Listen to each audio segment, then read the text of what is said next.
Lions schedule's out. John, a bunch of highlights. 5 primetime games. Love the respect out of the gate with the big kickoff game. And I love what it means for week 2. Extra time, home opener, big game against Seattle, a playoff contemporary, a team in their weight class.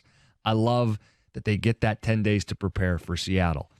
You go up and down the schedule, maybe nothing bigger, John, than the end of the year when they have one cold weather game in November, December, and January. And it's against the Bears, a team they should beat. They have a very favorable schedule, despite the fact that they're playing a second-place schedule, right, where they're going to have to face Baltimore and Dallas. John, I went up and down, and I feel like it's minimum 11 wins, and I came to the conclusion 12-5, first blush. Yeah, we get there in different ways, but I think it's a 12-win team as well, and I don't think it's a stretch to say that at a minimum they should be 2 games better than they were last year. They won 9 games. They should win 11 this year. They should win the division. They were 5-1 in the division last year. They went on the road and won in Chicago. They swept Chicago. They swept Green Bay. And I know it's really hard to sweep division opponents. It's hard to win in some of those locations, but I do think that they go to Green Bay and Chicago and get wins.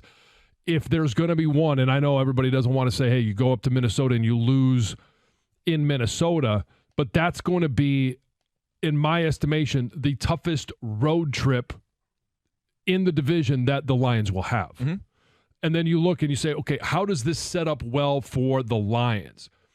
They get focused from the moment it leaked out yesterday on the Kansas City Chiefs. They have from now until September 7th. Dan Campbell will have full attention of his entire team. They're not opening up with Carolina. They're not opening up with Denver or anyone else. It is the defending Super Bowl champs. It's the best quarterback on the planet right now.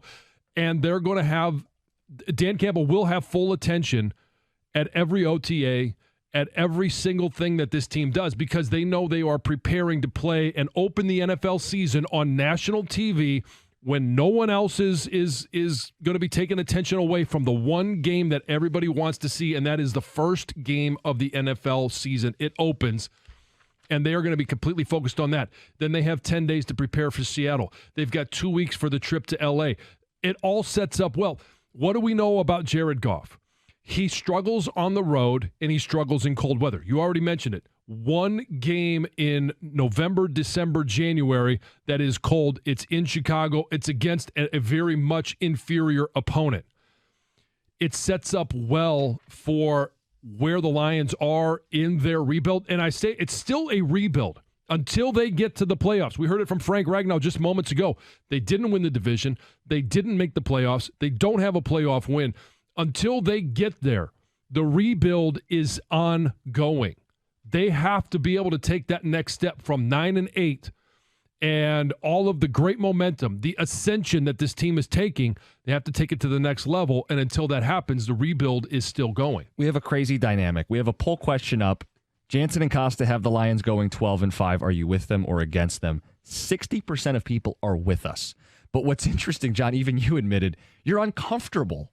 Because this is the Lions, and they have only won 12 games one time in your entire life, 0 times in my life. So it's this weird spot where the Lions are on the rise. They did win 9 games. They should win more this year.